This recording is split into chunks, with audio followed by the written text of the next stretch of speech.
अस्सलाम वालेकुम दोस्तों, कैसे हैं आप सब। मेरा नाम है खुर्शीद।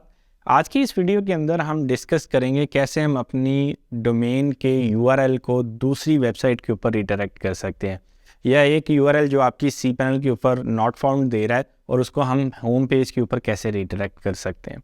तो चलिए आज की इस वीडियो को स्टार्ट करते हैं। अपना cPanel अकाउंट लॉगिन करें, स्क्रॉल डाउन करें, डोमेन सेक्शन के अंदर रीडायरेक्ट्स पे क्लिक करें। रीडायरेक्ट पे क्लिक करने के बाद टाइप, अगर आप परमानेंट या टेम्परेरी करना चाह रहे हैं तो मैं फ़िलहाल परमानेंट करना चाह रहा हूँ इस डोमेन को।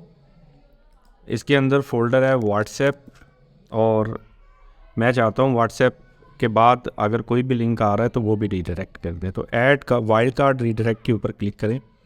रीडायरेक्ट टू जहाँ पे रीडायरेक्ट करना चाह रहे हैं, मैं चाहता हूँ कि मेरा जो मेन डोमेन है उसके ऊपर रीडायरेक्ट कर दे ehost.pk। जैसे ही आप ये लिख के इसको ऐड रीडायरेक्ट करेंगे, ये आपकी डोमेन रीडायरेक्ट हो जाएगी। ऐड वाइल्ड कार्ड का मतलब है कि व्हाट्सएप या व्हाट्सएप से आगे कोई भी लिंक है वो भी रीडायरेक्ट हो जाए। और अगर आप चाहते हैं सिर्फ व्हाट्सएप का लिंक, तो फिर वाइल्ड कार्ड रीडायरेक्ट लगाने की ज़रूरत नहीं है, जस्ट ऐड के ऊपर क्लिक करें। आपका रीडायरेक्शन लिंक बन गया है। बैक करेंगे और पेज को स्क्रॉल डाउन करेंगे, यहाँ पे ये शो कर रहा है।